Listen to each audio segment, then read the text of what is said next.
Hello and welcome to another episode of the Not For Nothing podcast. Today we want to start with a controversial topic as per usual. Have you seen this trend of the pickle sandwiches? And by that I don't mean like a sandwich with pickles in it. A sandwich where the bread is a pickle. Yes. I have seen it. You have seen it. Mm-hmm. Okay. First of all, I'm glad because sometimes I'm worried now as a mom that you like miss out on some of this like. I never miss out on a food trend.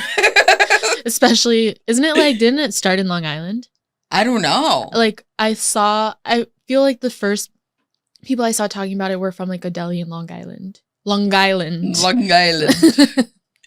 I don't know that for sure. I can't clock that. Can't verify. We can verify at a later date, yes, but we will fact check. I've seen them. And have you tried one? I haven't tried one. I would like to try one. Yes, okay. What would you put inside yours though? Okay, so this is again where I have prosciutto FOMO, but I would put turkey. Yeah. Definitely turkey. Like probably like Chipotle turkey if I could. Like get crazy with it. But not boar's head, let's be real. No. Nope. So I'd probably put turkey, lettuce, tomato, onion. Maybe ranch. Do you think it's scooped? Scooped. That's how they're doing it? Okay. They're finding massive pickles and scooping them. And what are they doing with the guts? Garbage. That's such a, you could be making really good relish. Maybe they are. Yeah. I mean, I like relish with bread and butter pickles. That's true. Like, yeah, they need to like figure out that. Could they make a bread and butter pickle sandwich? Because that I would 100% eat. Yeah, what kind of, do you think it's like a half sour that they're using? Like a full sour? I feel like they're using dill. Yeah. Yeah, like I don't know I do love a big half sour pickle where it's kind of still cucumber-y. I don't. Oh. I don't like that. You don't like a cucumber pickle? Nope. A diner pickle. That's a true diner pickle. I love that. But okay. So I didn't know that was referred to as half sour. Half sour, yeah. That makes a lot of sense. Yeah. Because you used to, back in the day, this is where I feel old.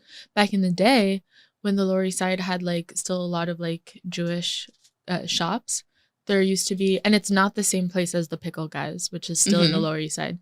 There used to be like many stores and they just had like tubs outside and you would just like grab them and get your pickles.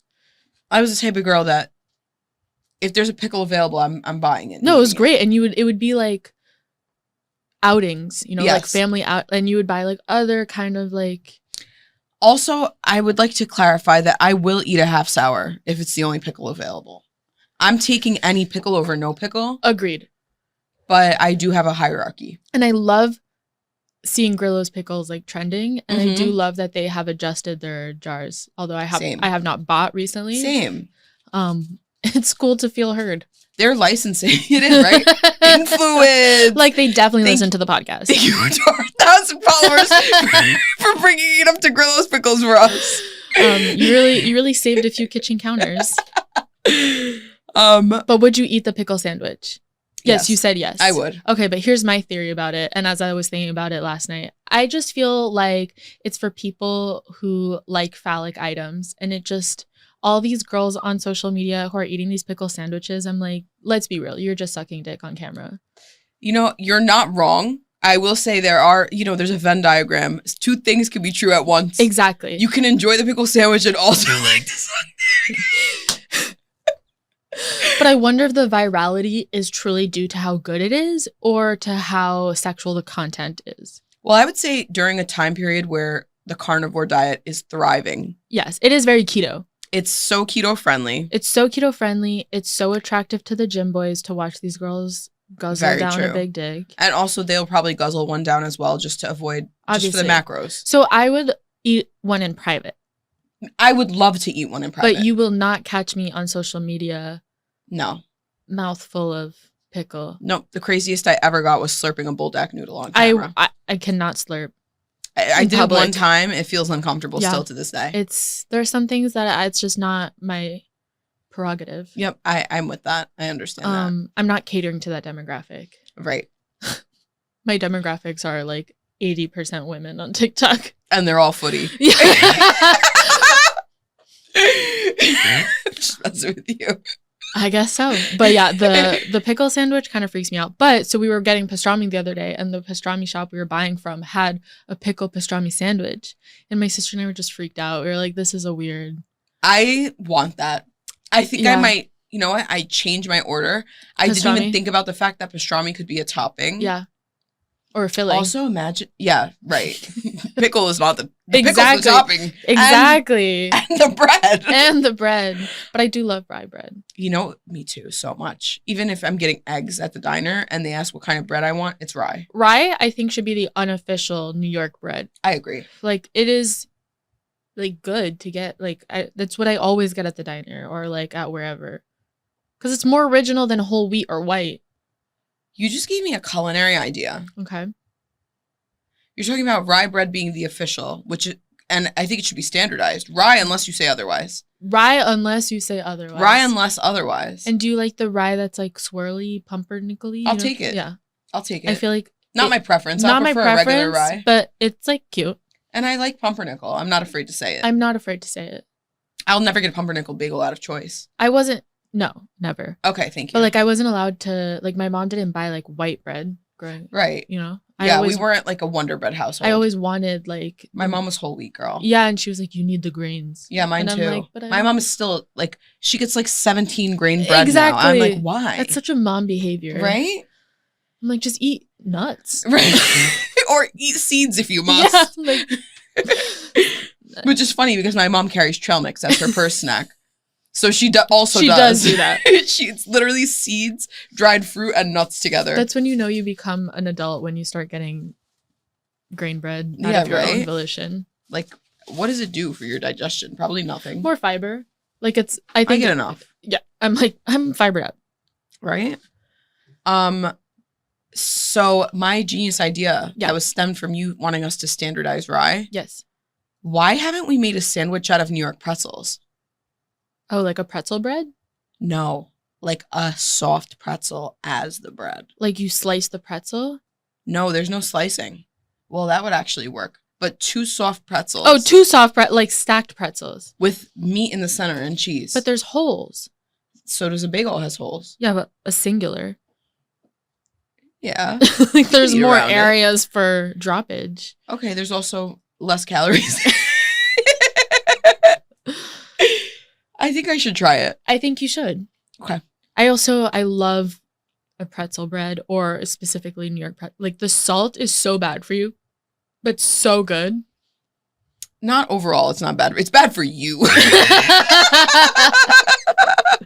Yes, let's be clear. I am not supposed to have, but I can't wait to see it. I'm excited. And I'm also like this. I'm going to go to Town Deli, which is the Staten Island spot that has the pickle sandwiches. And I'm going to get a sandwich and I'll do it for you guys. Oh, but another culinary idea. Okay. You know, you saying pastrami just made me think outside of the box in terms of deli meats for pickle sandwiches. How come we're not putting brisket between pickles? That's also very true. That sounds good. That sounds like a barbecue pickle sandwich. Exactly. Like we serve pickles with brisket. Why wouldn't we make the pickles the bread on a brisket sandwich? That's very true. We should try this. We should become pickle experts. And don't you dare ever doubt our palates. Let's just put it that way. No, and it's not the food combination that freaks me out. No, I even it's the dick-sucking imagery that I'm not into. I am totally behind you. I was just going to say, I think we are the authority on food. Like, I don't think anyone gets it. Like, we're ahead of our class. We are ahead of our class with our turpy palates. Like, I'm down to experiment, but I'm not an idiot. Right. No American idiots here. We're...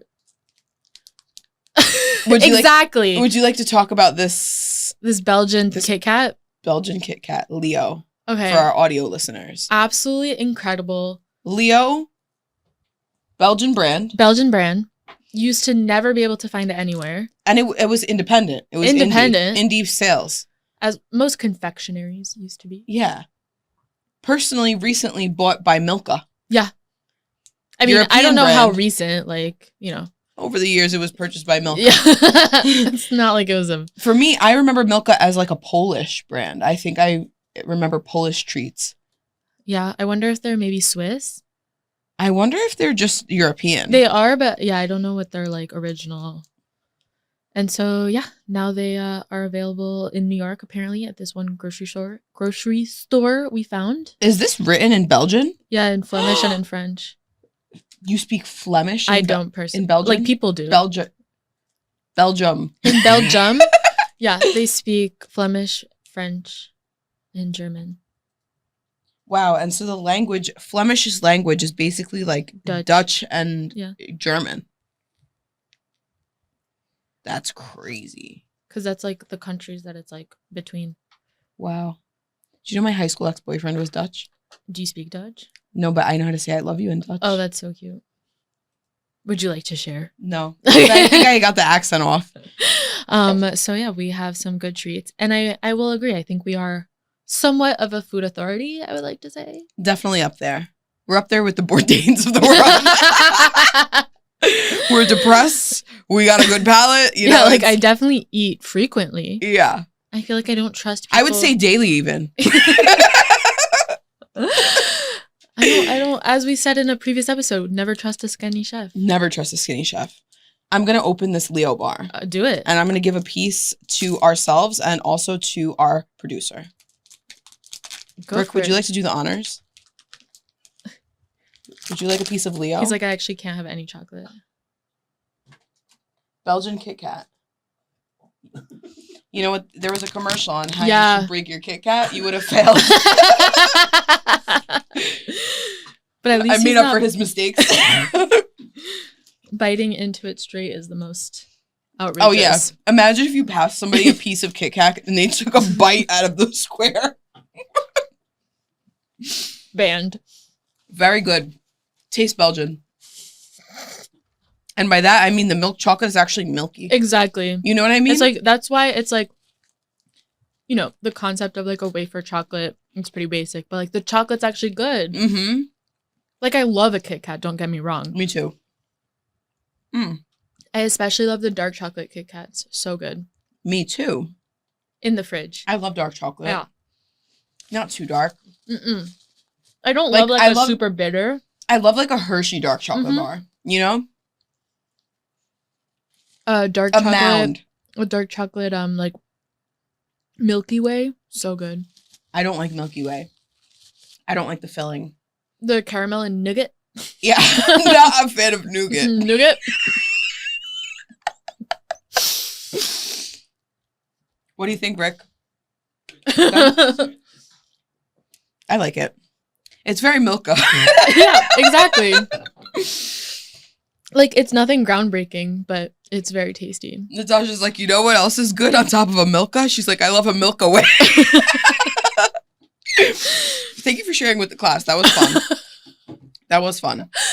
Yeah. All right. So my sister recently went to an event. Okay.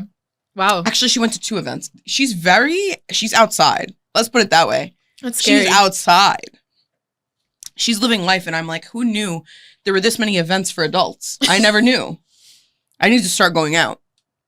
But anyway, she's inspired me to go out, but also has like confirmed why I stay in. Exactly. I'm like, are you really having fun? Right. Well, the answer is kind of no, because they went to an event that I actually had FOMO about. I wanted to go and I couldn't make it. I was visiting her and had to leave early. So they went without us. Okay. And it was called Sea Fest. And we were like, oh my God, they're going to a seafood festival. They were about to have a day. One day we need to take Sal to like Maine and go to like Lobster Fest. I've never done that and I want to do it so badly. Me too. You know who's queen of that? Megan, my business partner. Oh my God, so true. Because she's a more northern bitch. And she is a weekend traveler. Yeah. She's gone every single weekend. Her husband, and her 2 dogs. That's like my dream. I want to eat lobster rolls. They're in Portland, Maine all the time. Yeah. Like they're always around. I feel like that's a fun child trip. You know, I would love. I love seafood, especially like rolls and crab cakes and all that shit. Which DC. I know. I don't love crab cakes though. Really? Yeah. It's like they're okay. It's like whatever. They're all right. They're nothing to like freak out about. Yeah. Like I love a lobster roll. Same. You like chowder? Yes. Me too. Okay. But yes, so, at this event. She goes to Sea Fest and she's like, oh my God, we're going to have like a whole seafood day. Dream. No seafood there. What? Oh, what was there? Why are you calling this Sea Fest? Was it C as in the letter C? Nope, SEA. As in Fest? Like Seatown? Like Ka-Town? Exactly. Festival presented by Seatown. Festival presented by the Crips. No, so they go to Sea Fest and there's no seafood. No seafood. Is there sea under the sea decoration? Was there inspiration? Was there mermaid? Nothing. There was nothing. It was like a regular festival with like this vendor's selling bracelets. This vendor's selling, vintage Was it by posters. the sea? No. They were utterly confused why it was advertised that. It was complete false advertisement. I was like, at that point, I'd call my credit card company and ask for a refund. I'm like, she's a lawyer. She should sue. Right? Like, right. Class action. Like, we should just have people call in to be like, can I sue for this? And we give like bad illegal advice and we're like, you could definitely sue for that. And if you're listening to this, no, we are not advertising. No, I mean, try to call us. We don't have a number, so. And even, I don't know if I'd answer. Yeah, we have no credentials at all. We're just angry. Has either of us ever participated in a lawsuit? No. And so what happened?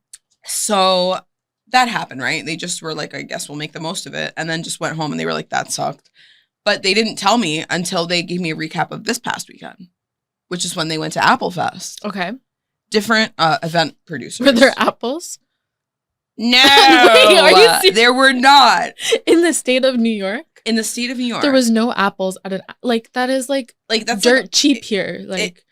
What's, when you think New York City, what emojis would you put? The apple. Right. But it's also fall in New York. Their apple, you can go. That is the only produce native to our state. Literally. The only. Yeah, no apples. She said it was the was same it vibe. From the, was it a similar vendors? Apple. I would love that. Presented by Apple. I would love to, Everybody gets a free iPad. No. And the same vendors. A lot of the same vendors. Different event producers. And they got tickets again? I don't know if either of them cost money, so let me not. Because I'm like, they need to start. They need to start protesting. No, they need to stop going outside. Right? Or, and maybe they should start doing their own events because. Also true. There's obviously a need for events that aren't false advertising. Where are the correctly advertised events? Right. That is so. I would understand how seafood would be maybe harder to acquire, but an apple festival, so easy. She was like, there was literally one station that had any apple-inspired anything, and the chance of them having apple-inspired anything is high, considering they sell food, baked goods, and it is apple season. Yeah, So they had an apple cinnamon roll, and they said there was no apple to be found. Do they? She said verbatim, it was no apple. Tasted how LaCroix tastes, where it's someone whispered in the room next door about it, and that was they thought about apples while they were mixing the ingredients. If I went to an apple festival, I would be expecting to leave with a bag of apples. Bro, give me a candy apple. Yeah, give me an apple cider donut. Apple cider. Apple cider. Stop there. Yeah, could be cold. Could be bottled apple juice. It could be anything. Literally. It could be apple slices. The vendors didn't have to pick the apples. They could have went to Whole Foods. Yeah. Seatown, if you will. Could have gone anywhere. Really. Yeah, it sounds like your sister needs to stop going to events. She needs to stop leaving the house unless she's pure producing them. People need to stop false advertising. Yeah, it's getting actually out of control. She just went to 2 fire festivals. Literally. So, coming up on the winter months, it's it's a time for the singles of loneliness. It's a time, it can be. It's not. No. I'm trying to make it. I'm trying to make a good introduction. And I'm looking at you, and I'm like, you're a loser. I'm just kidding.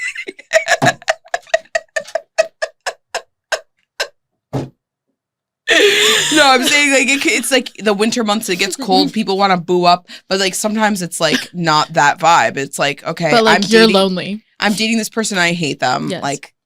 Is ghosting okay? I feel like I'm a bad person to ask because I ghost a lot.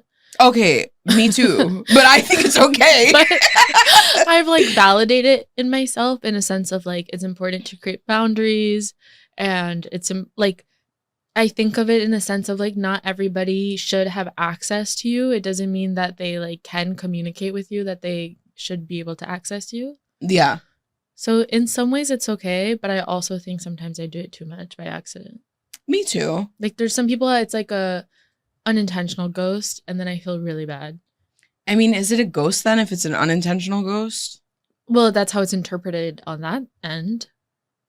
Why? Because you just like Didn't never answer. followed up? Sometimes you forget to answer. Yeah. Like from like a responsibility perspective, I feel like if you're in school and like in over your head and like so much, I don't know, is busyness an excuse to ghost? That's what I'm like. People say no.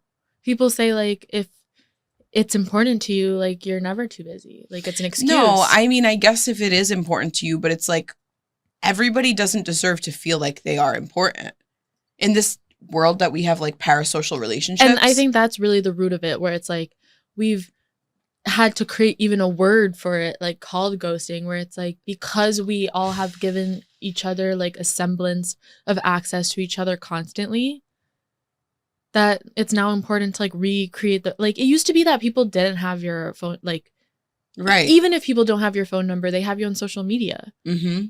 But like it used to be that you wouldn't communicate with this person at off hours. You can't disappear anymore. You can't disappear. Sucks. And yeah. Do you ghost? Yeah. And like I ghost like frequently. And then sometimes I think, you know, it's bad. I shouldn't ghost. It's not fair to them. Yeah. But I also sometimes say to myself, and I think this is the issue with our generation is like, you know, a lot of the compassion is gone, but also rightfully so. Because it's like, yeah, I'm ghosting you, but I don't owe you one final conversation. That's also true. Like, you know, the closure is there. Right. Or like maybe there doesn't need to be closure. Maybe it's like we could keep this open for a future, but not in like a I'm using you way, in like an amicable future, you know, without hurting feelings. Yeah. But I think it like will always hurt people's feelings. Ghosting or not, or just ghosting. I think it hurts feelings, but I don't know if it hurts feelings more than having a tough conversation. I think that can sometimes be more hurtful. You think so? I think it's like the ghost is sometimes let bygones be bygones. That's how I like to think about it. That's justifying it for me. But I'm worried sometimes that is actually not the case. No, I think you're right. I think for the person on the other side of it who doesn't want to not communicate anymore, they're going to be upset either way. Yeah. And I think it is less painful to be ghosted sometimes. Yeah. You know? I don't know. Different way to look at it. I know. I'm curious. I wonder if we're just both delusional. Maybe. It's a strong possibility. And we're just like, you know. We have confrontation issues? Yeah, exactly. Okay. And we're both like very avoidant. But I'm also like, maybe this is also an important thing that we've like stigmatized creating a boundary and like, you know. Right? And maybe it's I don't okay. know. It's something I've been ruminating on lately. Same. And it's like sometimes the point is to be less personal and less below the belt and less aggressive. But sometimes you just need some space. Sometimes it's the demure thing to do. Exactly. Ghosting is the demure thing to do. Ghosting is demure. It's very gentle and delicate. Yeah, but it could be extremely painful too. It's tiptoeing. So it is demure. Exactly. Tiptoeing around the issue. Yeah, exactly. Would you say that you think Gen Z uses bongs? I honestly don't know, and I wonder about this regularly. I feel like bongs are outdated now. I think they are outdated. However, I do have some stipulations on that. Okay, go for it. Gen Z. I don't know what the highest age of a Gen Z member is. What is it, like 24, maybe 25? No, it's like 20. I'm the last generation of millennial. So 26? Yeah, 26, 27. Okay. So a lot of them in this economy aren't living on their own. They're still living with their parents. Also true. Like a good portion of Gen Z is still younger than that. Yes. You know, like under 21. Also true. So I don't think they're using bongs because I don't think they have a place to put them. Very accurate. But neither did we in college. But if by the time we were in college, you're already over 21. And some people lived off campus and like, I don't know. I guess that could still be true. But for them. But I feel like a lot more people are living at home that are younger. So I feel like out of respect for their parents and out of like wanting to hide it, some people don't have it. They also grew up with the convenience of vaping. I think it's really that like vaping has like taken over as the most like popular and accessible consumption method. I agree. I think that is, and also I feel like they're of the mindset that combustion is bad. Because we used to just like make grav bongs. Smoke out of apples. Because one of the arguments is like, oh, maybe they don't want to like spend money on a piece, which like we would buy like shitty glass. $5 glass. But like we would also just use Gatorade bottles. Very true. Aluminum foil. Like, oh my God, I actually have this whole photo series I did for Pussy Weed a few years ago. That was like recreating a moment from college. But in college, one day was like one of those like bad snowstorms in New York. Mm-hmm. Was it sandy? Oh no, it wasn't. No, sandy. It was snow. And it was like we couldn't go outside, and we couldn't find any. We had no papers. We had nothing. We couldn't find anything. So I ended up using a tampon applicator, and then like I took off the small part and then like that main part, and then I folded open. You know where it like goes in to like hold. Yeah. I folded it out. The claw. The claw. I folded the claw out to like make it a flower. Yeah. And then I put foil around that. Huh. So that would be like the bowl. Right. You poked holes and then in the poked bottom. Holes. Wow. And then I like poked a little hole on the side of the tampon applicator.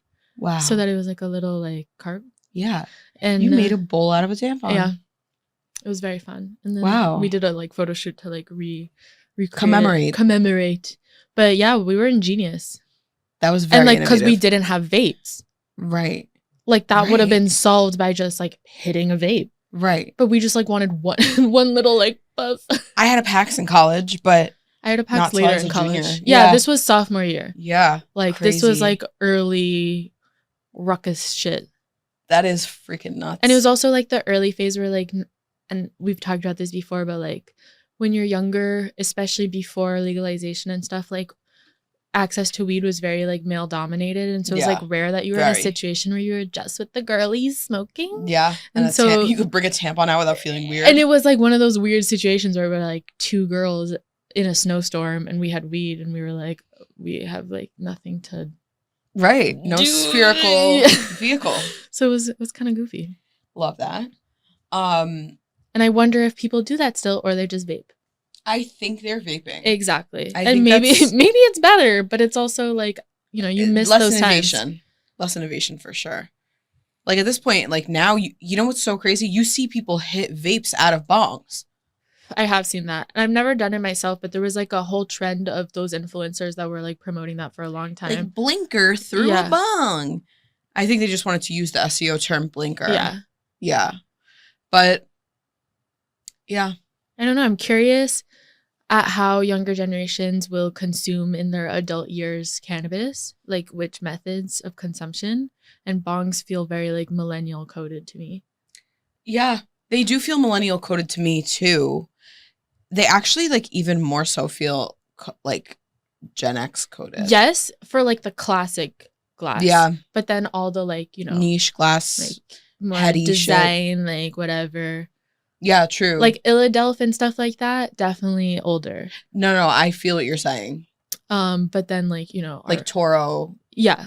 But our generation is more like session goods. Exactly. High design, houseware.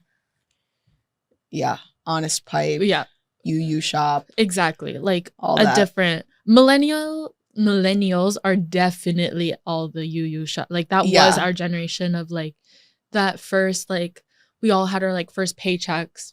Right. And like, we were investing in our first piece. I bought a few of her pieces for like friends' birthdays and stuff like that. Like friends who are of importance. So I was like, oh, you're now like smoking on your own. Like, right. Exactly. It was like a housewarming gift. Exactly.